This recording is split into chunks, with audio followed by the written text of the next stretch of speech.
Namaste. Today clinical question like that. Today clinical question like that. A child brought to clinic. Why? Due to the repeated episode of air and lung infection. Okay, there is air and lung infections, and according to history, an investigation made have revealed a deficiency of the enzyme which is responsible for the respiratory burst and neutrophil. And then, what is the meaning of the respiratory burst?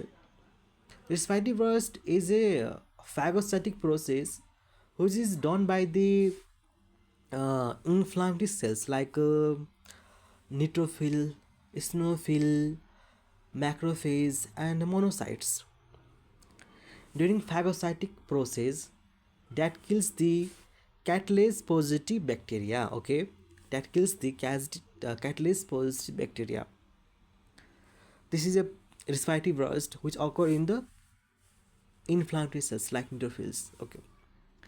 Then next question is that like which of the following next question like that which of the following enzyme is deficient?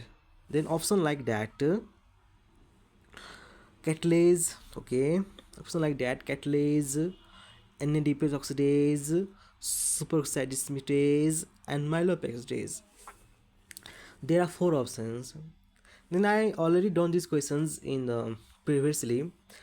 Answer is B, NADPase oxidase. Okay. Okay. Then let's see the explanations. Okay. The explanation like that. Enzyme responsible for this fatty burst in neutrophils and NADPase oxidase. Same things written here. And which is deficient in the child, of course, due to which child suffer from the repeated attack of air and lung infections. And the same things written here. This NADPase oxidase is enzyme present in the inflammatory cells, neutrophils, eosinophils, monocytes, macrophage, which produce superoxide ion by reducing oxygens. Okay, and it does by the process called respiratory burst. Same things, respiratory burst. And next step is, and this explains so that in case of absence of this NADPase enzymes leads to chronic granulomatous disease and मैंने बोला था ना which is characterized by the inactive neutrophil and monocyte to kill the catalase positive organisms, and so child present with recurrent lung and air infections. Same things written here.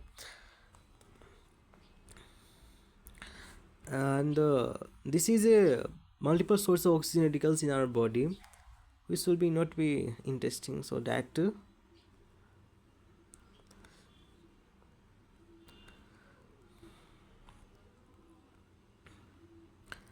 and there is a process of respiratory burst, how it occur in neutrophils and other inflammatory cells.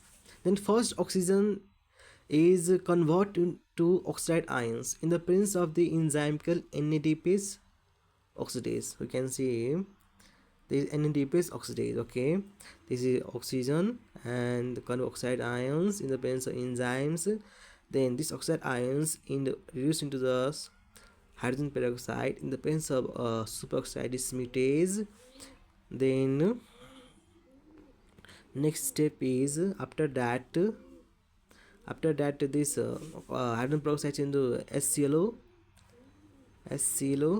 after killing the bacteria. This is a process respiratory burst which occurs in the inflammatory cells, and this is very essential to prevent the chronic granulomatous disease.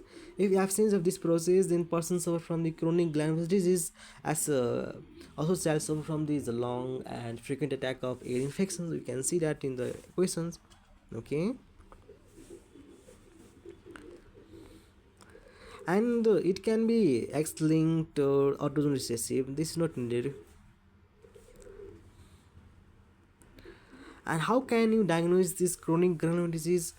Then for diagnosis of this chronic granular disease, there is nitroblue tetrazoline test. Mainly this compound is colorless. This compound is colorless, which is reduced blue formagen by the activity of the FOX enzyme system. But it is negative in chronic granulomatous disease because FOX enzyme activity is absent in chronic granulomatous tissues. That's why. And next is the test is dihydrorhodamine. This is a standard test for the most accurate chronic granulomatous disease, in which the phagocytic cells oxidize this dihydrorhodamine to fluorescent compound rhodamine, which is quantified by the flow cytometry. Two tests, nitroblue nitrogen test and dihydroramine test. Both tests, most accurate diagnostic test for CGD is dihydroramine, and this nitroblue tetrazoline test is not positive in case of this chronic granulomatous disease. Okay, listen. And this is today question MCQ question, very important for NET PG or any entrance examinations. Thank you.